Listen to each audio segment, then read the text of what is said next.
Hello, everybody, and welcome to WDW Radio Live, and happy Halloween. I am Nub Nub, the Ewok. Actually, I'm Lou Mongello from WDW Radio. I am joined tonight by a fellow Ewok, Glenn Whalen, and the Queen of the Wookiees, Becky Mankin from MEI and Mousespan Travel. Happy Halloween to all of you who are watching live in the box. It's getting so hot in here, my eyes are fogging. I want to welcome you to a very special WDW Radio Live, because today is, of course, Halloween. I don't normally dress like this on Wednesday nights, but I'm here to help you have the best possible Disney experience with my podcasts, live broadcasts where I normally don't look like this, videos, blog, events, books, CDs, and more. You can find it all over at WDWRadio.com.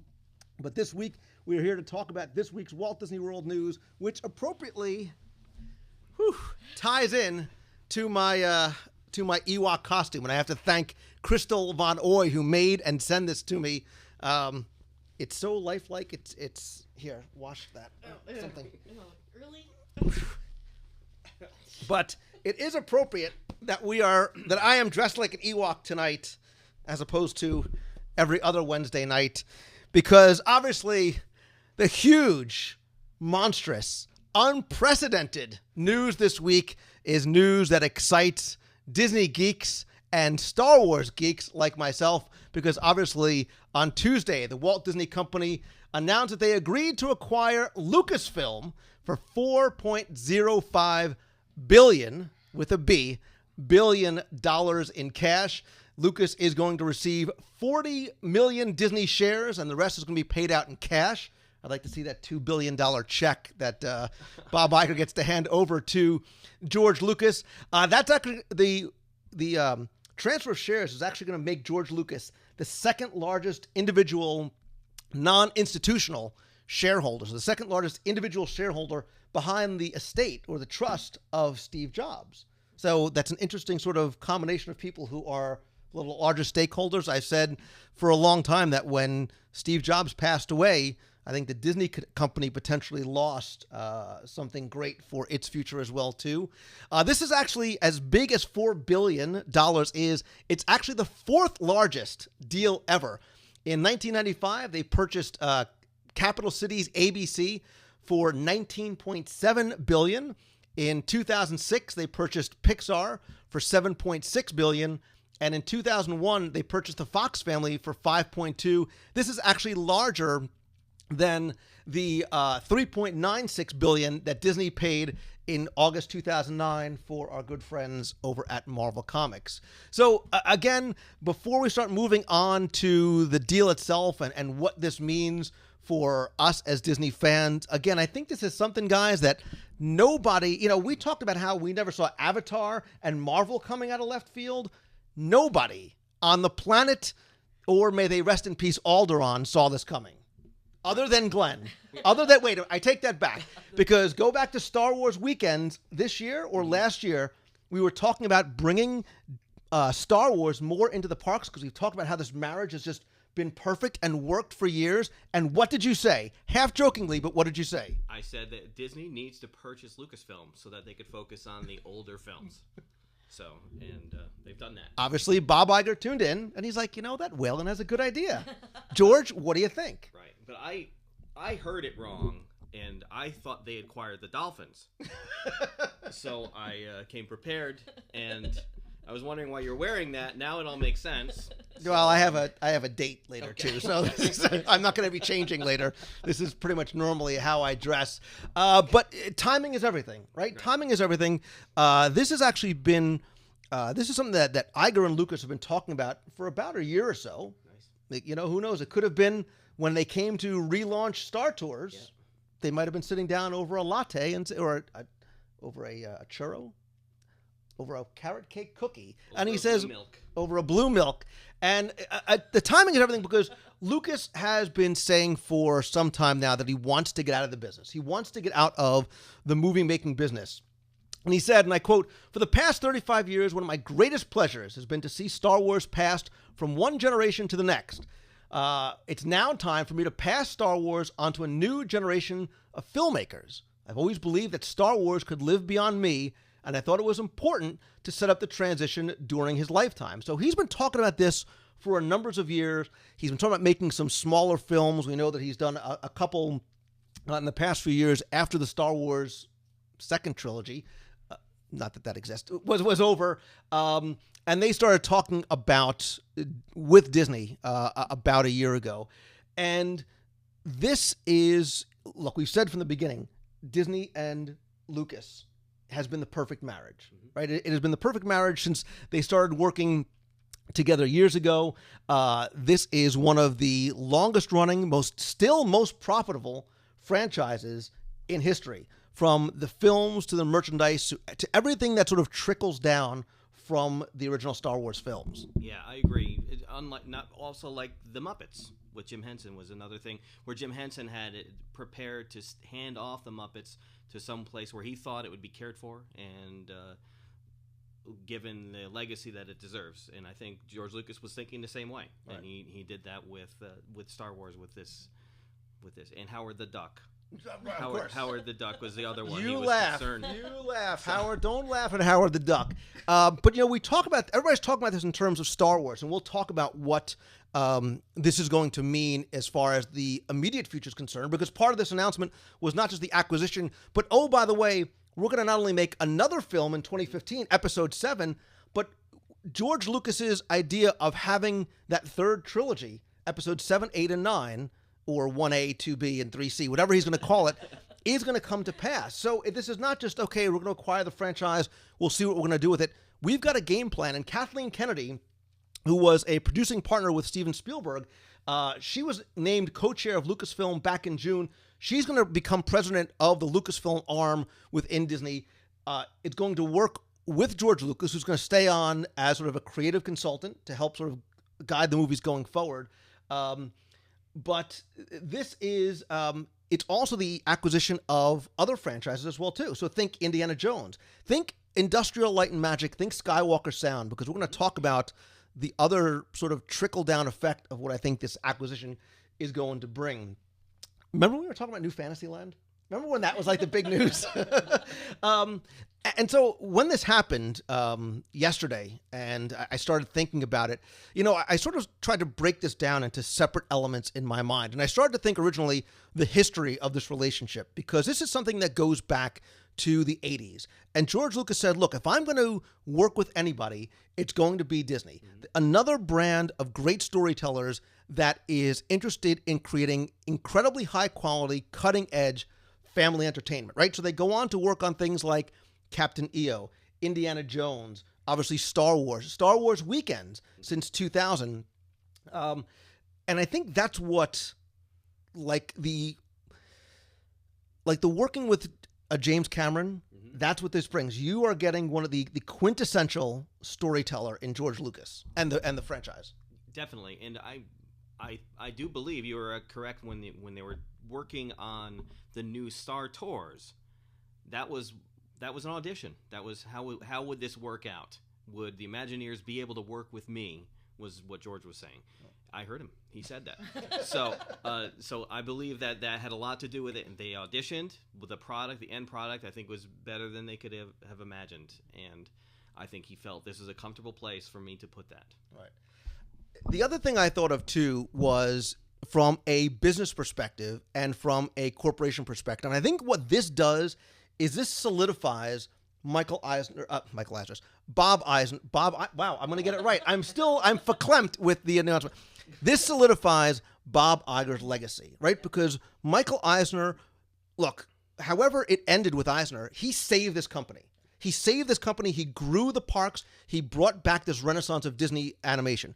What Bob Iger does is he grows the company, right? So think about the acquisitions that have taken place since Michael Eisner was named president and chief operating officer back in 2000, and then eventually I keep saying Eisner, sorry.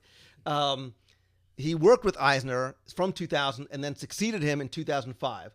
You've got Muppets in 2004, Pixar in 2006, Marvel in 2009. And I think this goes back to a philosophy that Walt had, which was you surround yourself by the people who are the very best at what they do, right? Walt admittedly was not the best animator on the planet, right? So what does he do? He surrounds himself by the people who are better at that than he is. And I think that's the philosophy that Iger has. If we see that there is a gap that needs to be filled, or we see that there are people like Pixar who are doing this well, you bring them into the fold, you merge with them, you have strategic partnerships, whatever it may be, or you acquire them and bring them into the Disney family.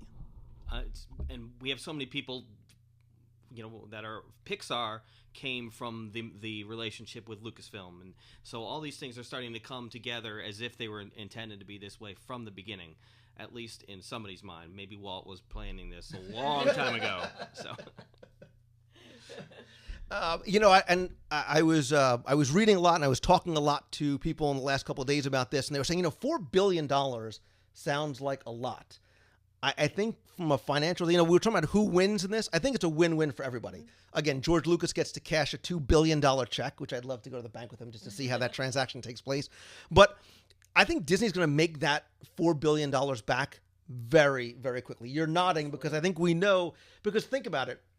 Each of the last 3 Disney films generated about $1.5 billion in box office sales, if you sort of adjust it to today's numbers, right? It's a more lucrative deal than Marvel because of what is brought in terms of licensing, international distribution, what can happen with some of the 3D and the technology, consumer products, interactive gaming, because that's what Disney does best, right? Disney brings these opportunities to go cross-platform with the movies, the consumer products, the theme parks, and TV as well, too. Right. Between the movies alone and the merchandising, I think they're going to make their bank back really quickly just off those 2 pieces, because the merchandising is huge.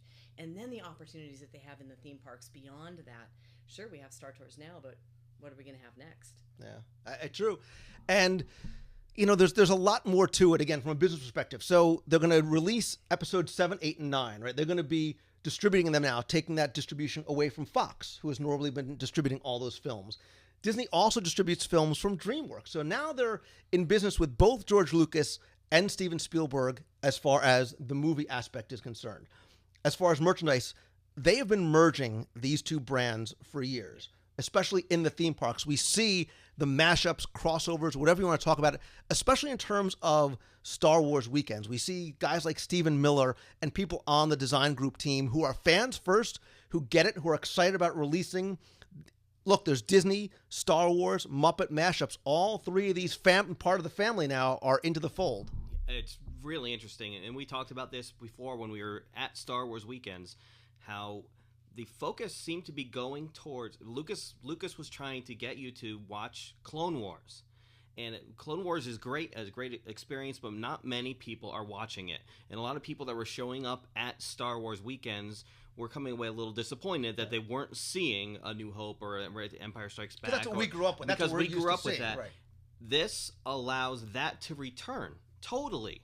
Because in the park, you're allowed to have something that's static. You're allowed to put in something from episode 4 right into the park and build on it, and it's allowed to be sitting there still. Whereas Clone Wars, you always have to be moving to what they're making next. So this allows them to really go into an area that they've been falling away from. So it's an advantage for Lucasfilm as well. Well, and you're going to be happy to know, and I'm going to be the first to break this because I have exclusive information that they are digitally remastering and going to re-release the Star Wars Holiday Special on Blu-ray. Awesome. So, and if you've seen the Holiday Special, you know why that's actually really funny. But I think you make a good point because we talk about the movies, we talk about the merchandising. We'll talk a little bit about what we think can come to the parks because we've talked about this on shows in the past.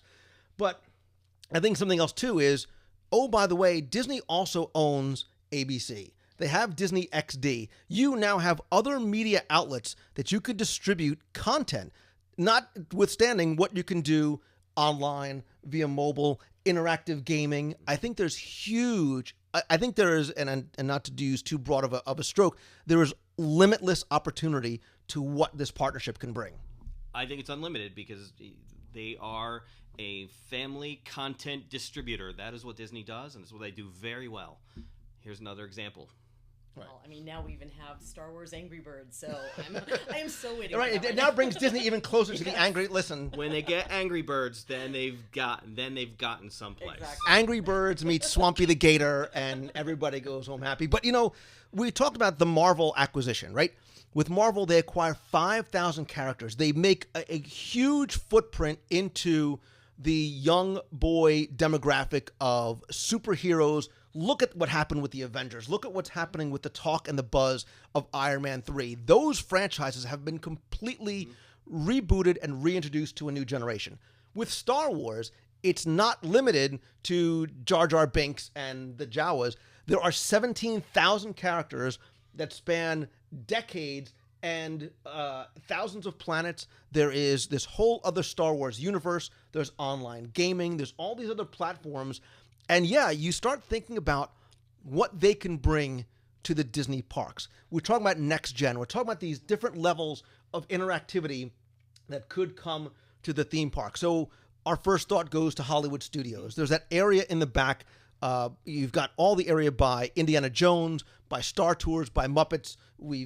I've said, and I would love more than anything else in this world. So, Yogurt, if you're listening, Yogurt, merchandising. Sorry, obscure Spaceballs reference. This is why I didn't date in high school. So, at Disney's Hollywood Studios, you have a chance to make an entire section there.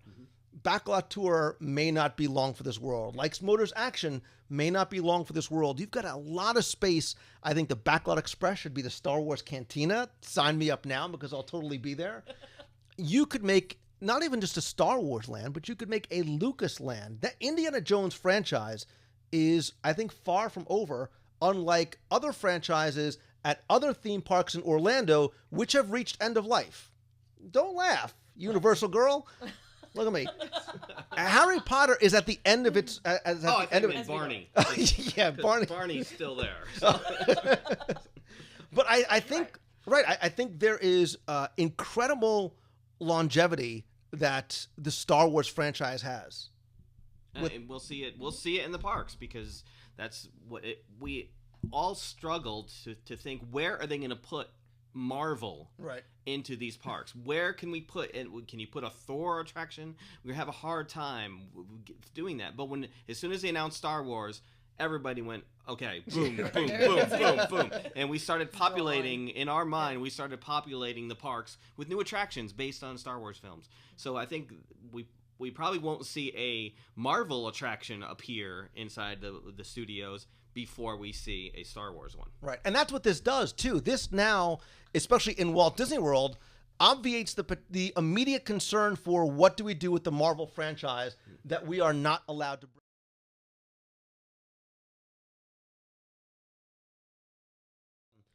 When they work out their licensing with Universal, who currently owns the rights east of the Mississippi for these characters coming to the parks.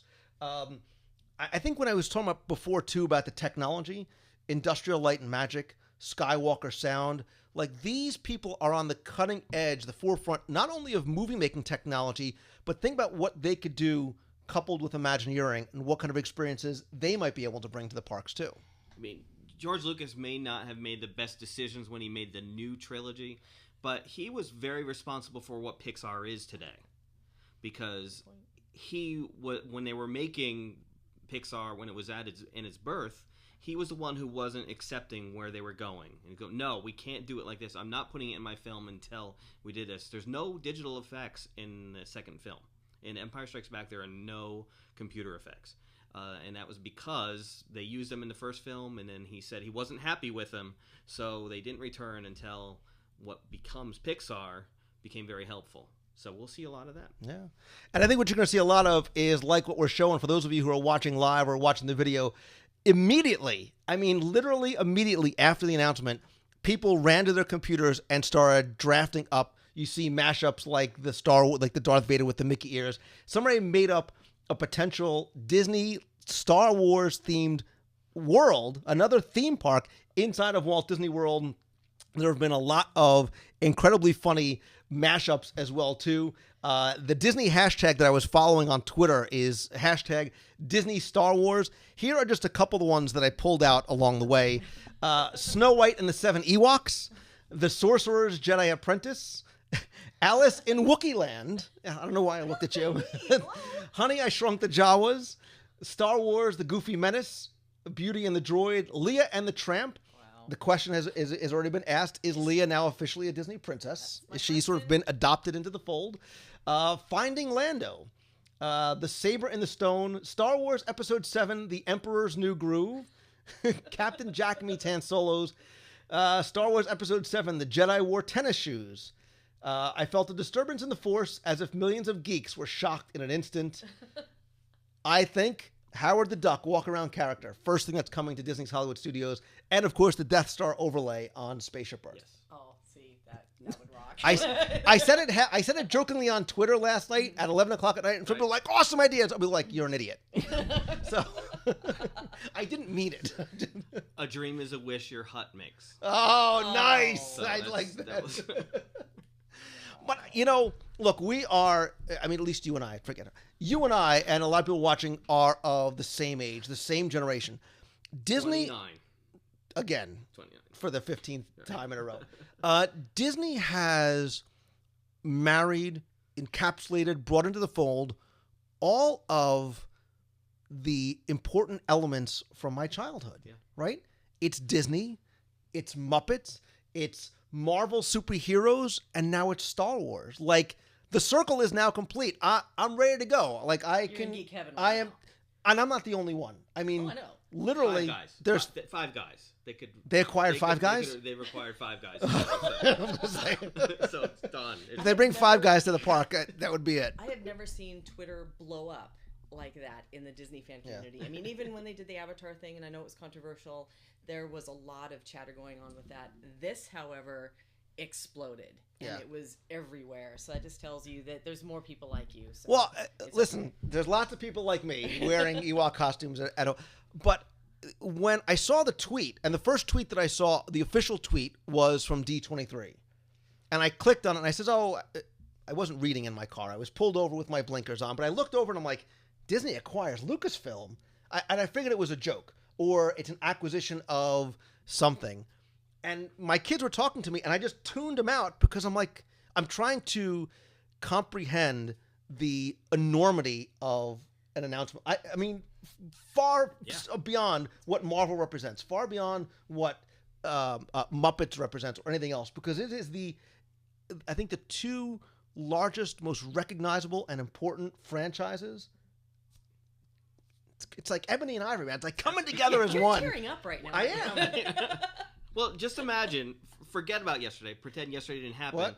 And the announcement is Give my lightsaber. that they're going to make Star Wars Episode 7. That's already huge news. Huge. It's already like, oh my gosh, I didn't think they were ever going to do that. And that was only that ended up being a very small portion of the announcement, because the big news is that Disney has acquired that. My favorite character, listen, Obi-Wan Kenobi, Spider-Man, and Disney. My brains are falling out of my head. I can't. So the question of the week that I was going to ask was, what do you think of the Disney Lucasfilm acquisition? But I will tell you, unlike something like Avatar, which did get a lot of interesting feedback in the social networks, the response to this has been overwhelming. And I think overwhelmingly favorable, not just in the Twitterverse, in the geekyverse, but Wall Street and the entertainment industry. Like, this is a good thing for everybody across the board. Especially, what have I been saying? It's a good time. I can't hit Scott, so you're here. It's a good time to be a Disney fan. It's a great time to be a Disney fan. Give me my Ewok. I like that. Give me my Ewok. Give me something. Your head. Give me Your head back. I wanted my lightsaber, but I'll take the Ewok thing. So, while some people say while the line from Star Wars is, I've got a bad feeling about this, I think we all have a very good I've got feeling a good about feeling about this. Who was that supposed to be? That was James Earl Catherine Jones. Hepburn. It was Catherine Hepburn. So, but what aspect or what opportunity do you find most exciting about this announcement? And if it's as simple as episode 7, that's fine. I don't think it's episode 7. I think. Are you still doing Katharine Hepburn? This is still. Okay. I think it's going to be a wonderful experience for all. So I think. Sorry. Wow. What?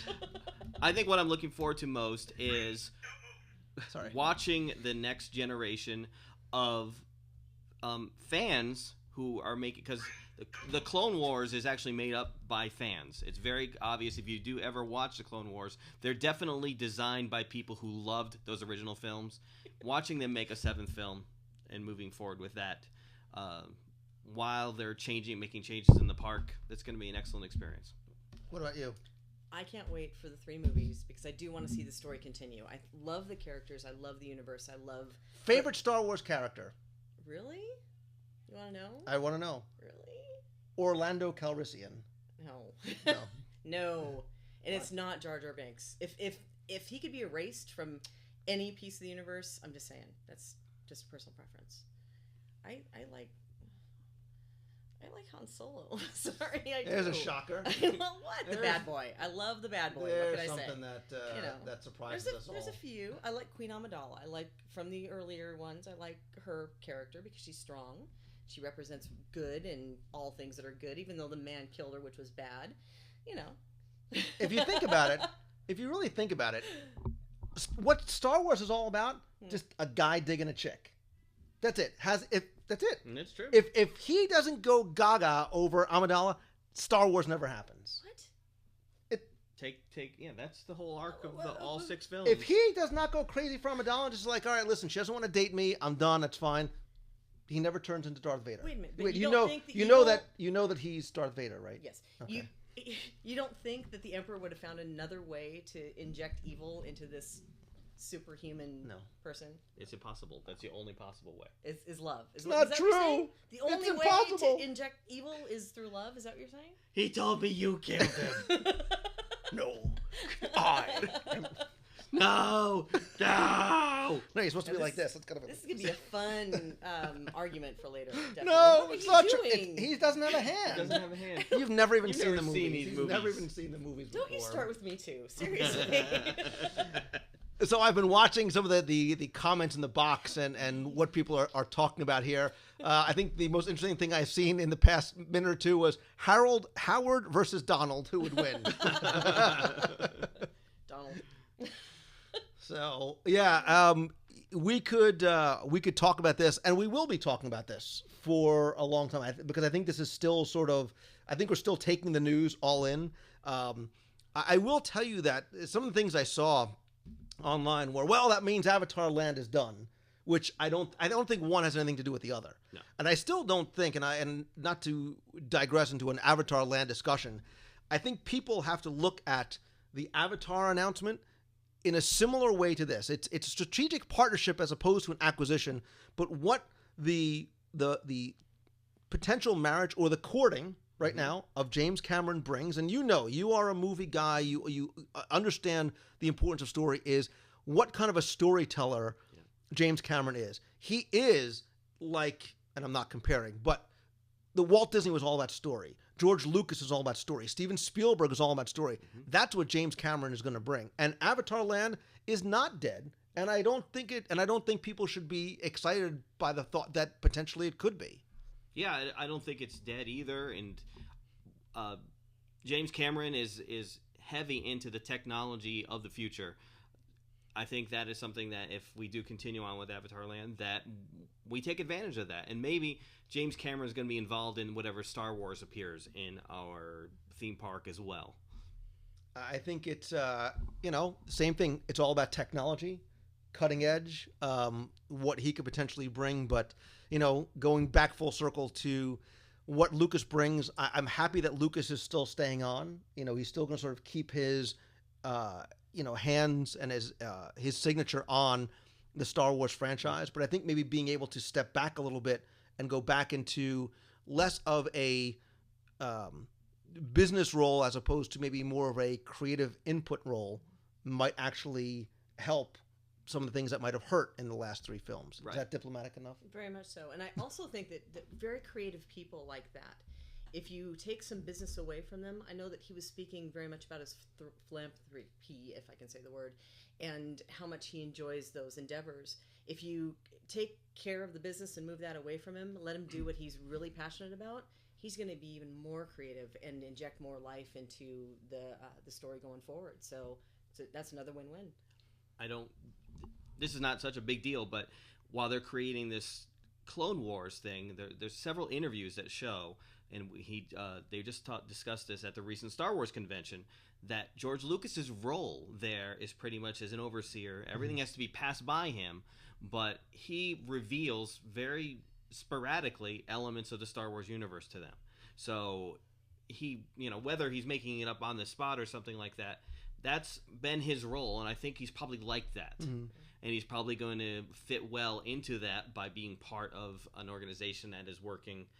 He'll reveal things as they're needed. He's not just like, he can make changes. There's a lot of interesting things, a lot of interesting discussions that happen.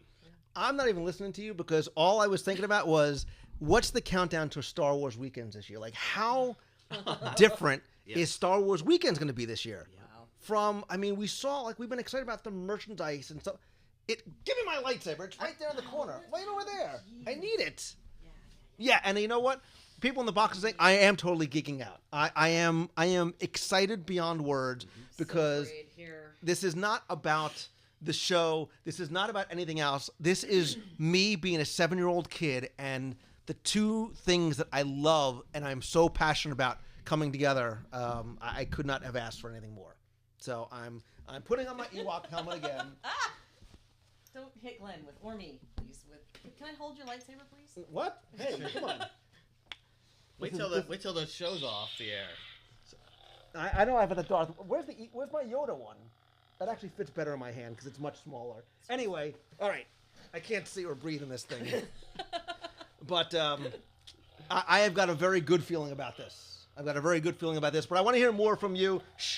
From those of you who are watching live or listening via the audio feed on the YouTube channel or on the blog. Give me your thoughts. Let's keep this conversation going. Give me your thoughts by posting in the comments on the website or on my Facebook page at facebook.com/Lou Mongello, or tweet me at twitter.com/Lou Mongello. Be sure to visit the website over at WDWRadio.com for the blog, contests, subscribe to the show on iTunes, live events, lots coming in 2013. Oh my God, I can't wait for Star Wars weekends and what we're going to be able to do to plus up Star Wars weekends. I'm going to leave this costume on until Star Wars weekends arrives. I can't do it.